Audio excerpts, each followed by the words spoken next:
નમસ્કાર, પ્રણામ પ્રણામ વિદ્યાર્થી મિત્રો, કેમ છો? મજામાં? આપ સર્વ વિદ્યાર્થી મિત્રોનું, તમામ વિદ્યાર્થી મિત્રોનું સ્વાગત છે આપણી વિદ્યાકુલ ચેનલ ઉપર. ધોરણ 9 સામાજિક વિજ્ઞાન સેક્શન સી અને ડી, મોસ્ટ આઈએમપી 23 માર્ક પાકા. વિભાગ સી માંથી 15 માર્ક અને વિભાગ ડી માંથી 8 માર્ક. 23 માર્ક જો તમારે પ્રથમ પરીક્ષામાં લાવવા હોય તો આ વિડિયો છેલ્લે સુધી તમારા માટે છે. આની અંદર વિભાગ સી અને વિભાગ ડી બંને વિભાગના આઈએમપી સવાલ જે આઈએમપી અને મોસ્ટ આઈએમપી પરીક્ષામાં આવવાના છે ને આવવાના જ છે એવા સવાલનું યાદી લઈને આવી ગયા છે. પહેલા વિભાગ સી અને ત્યારબાદ જોશું વિભાગ ડી. પ્રથમ પરીક્ષા 2025. ચાલી શરૂ કરતે હૈ. અને હા, ખાસ છેલ્લે સુધી જોડાયેલા રહેજો મારા ભાઈ, સ્કીપ નથી કરવાનું. વિભાગ સી અને વિભાગ સી ની અંદર પહેલો પ્રશ્ન, પ્રકરણ નંબર 1, પ્લાસીના યુદ્ધની ટૂંકમાં માહિતી આપો અને બક્સરના યુદ્ધની ટૂંકમાં માહિતી આપો. સર, વિભાગ સી એટલે 3 માર્ક, બરોબર ને સર? હા, વિભાગ સી એટલે 3 માર્ક. હવે સર, વિભાગ સી ની અંદર અમે કેટલા મુદ્દા લખીએ તો અમને 3 માંથી 3 માર્ક મળી જાય એવો પહેલો પ્રશ્ન તમારા મનની અંદર થતો હશે. તો આનો જવાબ છે 9 થી 10 મુદ્દામાં વ્યવસ્થિત મુદ્દા પાડીને તમે સવાલ જવાબ લખો તો તમને પૂરામાંથી પૂરા માર્ક મળી જાય. પણ તમારું સવાલ શું પૂછ્યો છે અને એના રૂપ જવાબ હોય તો તમને 3 માંથી 3 માર્ક મળી જાય છે. પ્રકરણ 1 માંથી પ્લાસીના યુદ્ધની ટૂંકમાં માહિતી અને બક્સરના યુદ્ધની ટૂંકમાં માહિતી આપો. આ બે સવાલ પરીક્ષામાં આવી શકે છે અને આવી જ શકે છે. વિભાગ ડી ના સવાલ અલગથી આપવાનો છે. અત્યારે વિભાગ સી ચાલુ કરીએ છીએ પહેલા ચેપ્ટરમાંથી. તો પ્લાસીનું યુદ્ધ અને બક્સરનું યુદ્ધ, મીર જાફર, મીર કાસિમ, 1757, આ બધું વસ્તુ યાદ કરાવજો. મેં બધું સમજાવેલું છે, બંને વિભાગ પાડીને લખાવેલું છે કે આ બાજુ ઈસ્ટ ઇન્ડિયા કંપની, આ બાજુ બંગાળના રાજા, કોની યાર યુદ્ધ થયું હતું, કોને દગો આપ્યો હતો, મીર જાફરને હું લાલચ આપી હતી, બધી ચર્ચા આપણે આની અંદર કરેલી છે. ચાલો નેક્સ્ટ, પ્રકરણ નંબર 2, એમાં ટૂંક નોંધ લખો પ્રથમ વિશ્વયુદ્ધની ઘટના અને ટૂંક નોંધ લખો વર્સેલ્સની સંધિ. રશિયન ક્રાંતિ, રશિયાનો રાજા ઝાર પોતાની પ્રજાને ઉપર કેવું કે ગુલામી કરતો હતો. પોતાની જ પ્રજા ઉપર લશ્કર દ્વારા અંધાધૂંધ ગોળીબાર કરી નાખ્યો અને આખો જે બરફ જે હતો એ લોહીથી છવાઈ ગયો હતો. આ બધી ચર્ચા આપણે આ કરેલી છે. રેડી? તો ભૂલતા નહીં, આ 3 સવાલ પ્રકરણ નંબર 2 ના છે અને એમાંથી વર્સેલ્સની સંધિ અને રશિયન ક્રાંતિ આ બંને સવાલ મોસ્ટ આઈએમપી છે. મોસ્ટ આઈએમપી સવાલ છે. વિદ્યાર્થી મિત્રો, તમને મોસ્ટ આઈએમપી સવાલ મળે છે અને અમે એમ પણ કહીએ છીએ ભાઈ આ પરીક્ષામાં આવશે. અમારા હજારો વિદ્યાર્થીઓ મિત્રો અમને કહી ગયા છે કે સર તમે જે આઈએમપી આપો છો એમાંથી જ આવે છે. અમે જે આઈએમપી આપીએ છીએ એમાંથી જ આવે છે. એની પાછળનું કારણ એ છે કે અમે ઘણું બધું રિસર્ચ કરીએ છીએ કે ભાઈ કે આ ચેપ્ટર, આ સવાલ કયા વિભાગમાં આવે છે. આ બધી વસ્તુ તૈયાર થયા પછી તમને મળે છે, અપ ટુ ડેટ મળે છે. આની પાછળ અનેક મહેનત હોય છે, અનેક કલાકના સમય આપ્યા હોય છે, ત્યારે આઈએમપી બને છે. રેડી? તો ખાસ આનો લાભ ઉઠાવજો અને સારા માર્ક લઈને આવો. બસ એ જ અમારી ઈચ્છા હોય છે. ટૂંક નોંધ લખો સંયુક્ત રાષ્ટ્રની સામાન્ય સભા લખવાની છે અને આર્થિક અને સામાજિક સમિતિ બંને અલગ અલગ છે.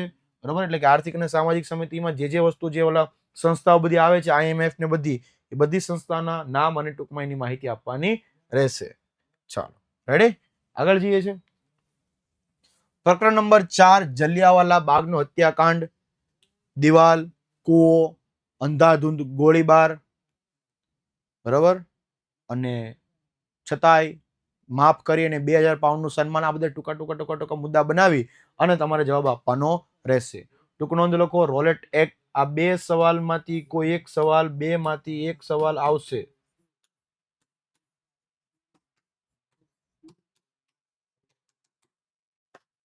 રેડી?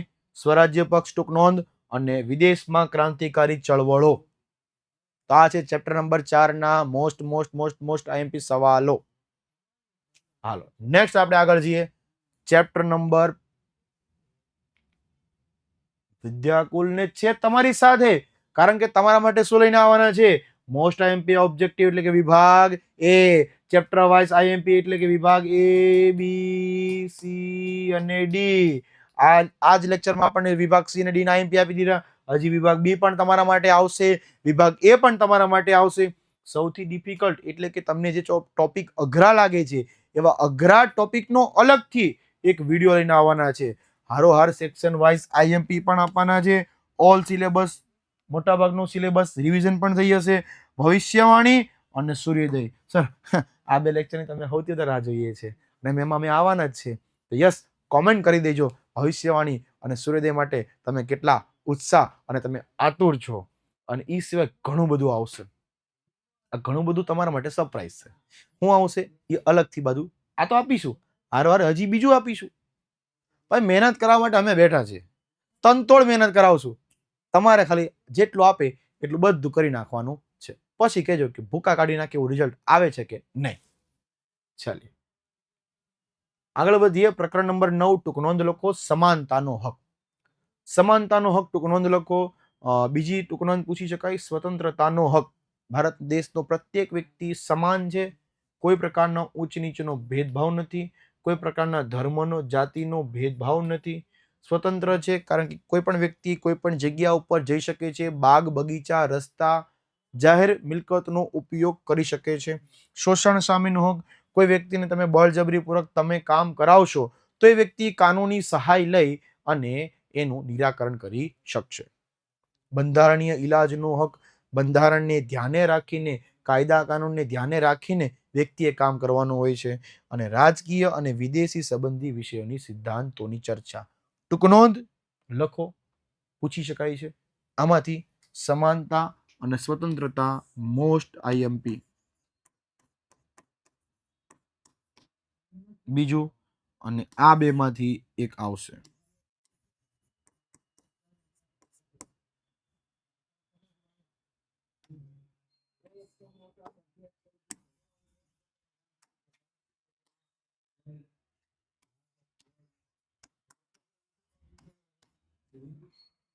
ચાલો રેડી. એટલે બધા જ સવાલ કરવાના છે ભાઈ. મોસ્ટ ટાઈમ આપે એટલા જ નથી કરવાના. આપણે પાસ નથી થવાનું, આપણે હારા માર્ક લાવવાના છે હેને. કારણ કે પ્રથમ પરીક્ષામાં તમે જેટલી મહેનત કરશો એટલી તમને આગળ પછી દ્વિતીયમાં કામ લાગશે. કારણ કે આ સિલેબસ પાછો આગળ જાય ને. આ સેમિસ્ટર સિસ્ટમ તો છે નહીં. પરીક્ષા આપી દીધી, ભૂલી ગયા, ફરી પાછું નવું ભણો નહીં. આ વાર્ષિક છે, ધોરણ 9 છે અને એ પાછું સેક્શન સી અને ડી બંને છે. ચાલે નેક્સ્ટ. પ્રકરણ નંબર 13. ભારતનો આંતરરાષ્ટ્રીય વેપાર સરળ શા માટે બન્યો? એટલે યાદ કરજો કે વચ્ચે કંઈક ઓલી કેનાલ બની ગઈ હતી અને જેના કારણે એક દેશમાંથી બીજા દેશમાં જવું કેવું થઈ ગયું? ઈઝી. ફરીને જવું પડતું હતું, એના જગ્યા પર વચ્ચેથી રસ્તો આપણને મળી ગયો. ભારતનું વૈવિધ્યસભર ભૂપૃષ્ઠ સાથી ધરાવે છે. ભારતમાં વિવિધતા જોવા મળે છે. ભારતનો જમીન, દરિયા કિનારો બધું અલગ છે. નેક્સ્ટ. પ્રકરણ નંબર 14. ભારતના દ્વીપ સમૂહો વિશે ટૂંક નોંધ લખવાની રહેશે. ભારતનો પશ્ચિમના તટીય મેદાનો વિશે માહિતી લખવાની રહેશે. અને પૂર્વ તટીય મેદાન અને પશ્ચિમ તટીય મેદાન વચ્ચે તફાવત આપો. આ સવાલ પણ પરીક્ષામાં આવી શકે છે. ભાઈ બહુ બધું રિસર્ચ કર્યા પછી આ બધા પ્રશ્નો આપ્યા છે. એટલે ખાસ મારા વાલા વિદ્યાર્થી મિત્રો કરીને જજો, કરીને જજો, કરીને જજો. અને ખાસ તમે સારા માર્ક લઈ આવો એ અમારી અંતર ઈચ્છા છે. તમારા માતા પિતાને રિઝલ્ટ આપવાનું છે કે નહીં, પપ્પા મમ્મી તમે જે ફી ભરો છો અમે એનું વળતર આપીશું. પ્રોમિસ કરીને જવાનું છે અને પરીક્ષામાં ભૂક્કા બોલાઈ જવાનો છે. એટલું જબરજસ્ત પેપર લખીને આવો કે રિઝલ્ટ શું ન આવે. આવે, મહેનત કરો તો રિઝલ્ટ મળે. એને ભૂખ લાગે તો ડીશ લઈને રસોડા સુધી જવું પડે તો જમવાનું મળે છે. એમ સારા માર્ક માટે મહેનત કરવી પડે. શોર્ટકટનો રસ્તો ગોતશો તો નહીં મળે. કદાચ સીધા તમે સાબિત કરી શકો કે ભાઈ નહીં શોર્ટકટથી અમે આગળ વધી જશું, પરંતુ પકડાઈ પણ જશો. એટલે મહેનત કરવાની છે, દિલથી મહેનત કરવાની છે. અને દિલથી મહેનત કરવા માટે અમે ભવિષ્યવાણી અને સૂર્યોદય બંને લેક્ચર લઈને આવવાના છે. ધોરણ 9 નું આ ટાઈમ ટેબલ ખાસ જોઈ લેજો. 50 ગુણ ગણિત, વિજ્ઞાન, ગુજરાતી, સમાજ વિદ્યા, અંગ્રેજી, સંસ્કૃત અને હિન્દી પણ ખાસ જોઈ લેજો. ઓકે, સ્ક્રીનશોટ પાડો તો પાડી લેજો. 1 2 3 ચલીએ. આગળ જઈએ છે પ્રકરણ નંબર 15 ગંગા નદી પ્રણાલી એટલે ગંગોત્રીમાંથી નીકળી આગળ યમુનાને થઈને છેલ્લે ક્યાં પૂરી થઈ જાય છે ત્યાં સુધીની આખી ચર્ચા આપણે કરવાની છે આની અંદર. હિમાલયની નદી અને દ્વીપકલ્પી નદી વચ્ચેનો તફાવત. આ નદીમાં કોનો કોનો સમાવેશ થાય, આમાં કોનો કોનો સમાવેશ થાય, ક્યાંથી નીકળે છે, ક્યાં પૂરી થાય છે, બધું આની ચર્ચા વાઇઝ ડિટેલમાં લખવાનું રહેશે. આ તો વિભાગ સી. ખાસ પહેલા તો કહી દઉં કે તમને સિલેબસ ખબર હોય છે ભાઈ. પ્રથમ પરીક્ષાનો સિલેબસ કેટલો છે?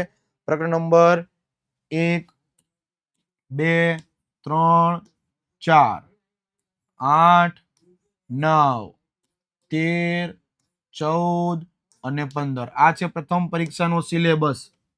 તમારી પરીક્ષા તમારી શાળામાં પણ આ સિલેબસ છે, છતાં પણ એક વખત કન્ફર્મ કરી લેજો એટલે કોઈ પ્રકારની ભૂલ થવાની સંભાવના ન રહે.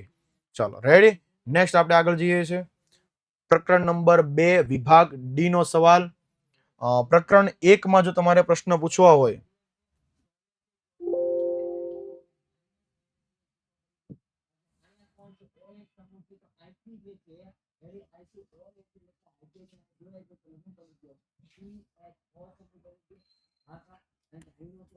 પ્રકરણ 1 માંથી જો આપણે સવાલ કાઢવા હોય વિભાગ ડી માંથી 4 માર્ક માટે તો આપણી આર્થિક અસરો પ્રથમ,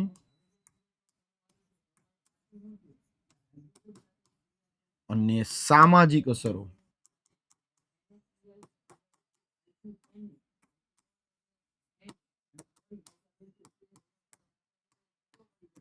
બરાબર, આ બંને સવાલ પ્રકરણ 1 માંથી કરી લેજો. ખાસ ભૂલતા નહીં, 4 માર્ક ની અંદર 4 ગુણની અંદર પૂછી શકાય એવો સવાલ છે.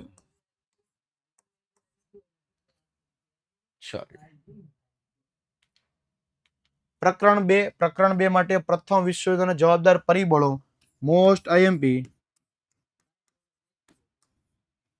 અને પ્રથમ વિશ્વયુદ્ધના પરિણામો લખો. પરિબળો અને પરિણામો બંને સવાલ અલગ અલગ છે મારા ભાઈ. ભૂલ નહીં કરતો, કન્ફ્યુઝ નહીં થતો, ચોપડીમાં બરાબર જોઈ લેજે. વ્યવસ્થિત મુદ્દા પાડી મુખ્ય મુદ્દો એના મુદ્દાઓ, મુખ્ય મુદ્દો એના મુદ્દાઓ, એ પ્રમાણે પેપર લખવાનું રહેશે. ચાલો નેક્સ્ટ. ક્વોલિટી મતલબ વિદ્યાકુલ, ટોપર મતલબ વિદ્યાકુલ. આહા, અમારે ટોપર બનવું છે સાહેબ, અમારે ફોટા લાવવા છે, અમારે અમારા માતા પિતાનું નામ રોશન કરવું છે, તો Vidyakul standard 9 topper Vidyakul channel subscribe કરી દેજે. અને આ ચેનલ શોર્ટમાં એટલે કે પેપર કેમ લખવું છે, મનોરંજન, ટ્રીક, શોર્ટકટ, આ બધું આ ચેનલમાં આવશે. ખાસ અત્યારે સબસ્ક્રાઇબ કરી દેજે. અને હા, પ્રથમ પરીક્ષામાં પણ આપવાના છે ભરપૂર, દ્વિતીય પરીક્ષામાં પણ આપશું, વાર્ષિક પરીક્ષામાં પણ આપવાના છે, અને 10મું ધોરણ તો હજી બાકી है. आ जाना मेरे भाई. चलिए प्रकरण नंबर 3 દ્વિતીય વિશ્વયુદ્ધના પરિણામો, દ્વિતીય વિશ્વયુદ્ધના જવાબદાર પરિબળો અને સંયુક્ત રાષ્ટ્રની સલામતી સમિતિ વિશે ટૂંક નોંધ લખો. આ પ્રશ્ન મારા ખ્યાલ પ્રમાણે પરીક્ષામાં હોવો જોઈએ અને હોવો જ જોઈએ. તો દ્વિતીય વિશ્વયુદ્ધના જે જવાબદાર પરિબળો છે, પ્રથમ વિશ્વયુદ્ધના અને દ્વિતીય વિશ્વયુદ્ધના બંને પરિબળો કરીને જજો. આ પરીક્ષામાં આવવાની 100% શક્યતા છે. આવશે ને? આવશે જ. રેડી? ચલીએ. પ્રકરણ નંબર 13 પૃથ્વીની રચના વિશે વિસ્તૃત માહિતી આપો અને ભારતનું સ્થાન વિસ્તાર વિશે માહિતી આપો. 7 પ્લેટો અને આની અંદર અક્ષાંશ, રેખાંશ, બરાબર, ડિગ્રી, બંનેનું માપ, ઉત્તરથી દક્ષિણનું માપ, આ બધા સવાલો. હવે ઘણી વખત કેવું થાય ભાઈ કે આ 13મું ચેપ્ટર છે ને ખરેખર 3 માર્કમાં બી પૂછી શકાય એવો સવાલ છે. એટલે આપણે વિભાગ વાઇઝ તો આ અહીં આપીએ છીએ, પણ ખાસ સવાલ ઉપર ફોકસ કરજો. કોઈ પણ ચેપ્ટરમાંથી વિભાગ કોઈ પણ હોય, વિભાગ સી હોય કે વિભાગ ડી હોય, સવાલ જવાબ તમને પાકા કરીને જવાના છે. પછી વિભાગ સી માં પૂછાય તો 9 થી 10 મુદ્દા લખવાના, વિભાગ ડી માં પૂછાય, બરાબર, એટલે 3 માર્કમાં પૂછાય તો 9 થી 10 મુદ્દામાં જવાબ આપી દેવાનો. 4 માર્કમાં પૂછાય તો 12 થી 15 મુદ્દામાં જવાબ આપી દેવાનો. એટલે પૂરામાંથી પૂરા માર્ક મળી જાય. રેડી? ગભરાવાની કોઈ જરૂર નથી. નેક્સ્ટ આપણે આગળ જઈએ 14મું ચેપ્ટર ભારતમાં જમીનના પ્રકાર જણાવો. મોસ્ટ આઈએમપી સવાલ, 5 સ્ટાર સવાલ. અને ખનિજનું વર્ગીકરણ અને ભારતના દ્વીપકલ્પીય ઉચ્ચ પ્રદેશના એક ભાગ તરીકે માળવાના ઉચ્ચ પ્રદેશની લાક્ષણિકતા જણાવો. આ પરીક્ષામાં પૂછી શકાય આવા સવાલો છે. અને ખનિજનું જે વર્ગીકરણ છે એ પાછું 10મામાં આવે છે. એટલે અત્યારથી આપણે કરી નાખવાનું છે ધાતુ, અધાતુ અને સંચાલન શક્તિમાં ઉપયોગમાં આવતી ખનિજો. આના પર આખું ચેપ્ટર છે 10મા ધોરણની અંદર. એટલે અત્યારથી આપણે ટકાટક ચકાચક કરી નાખવાનું છે.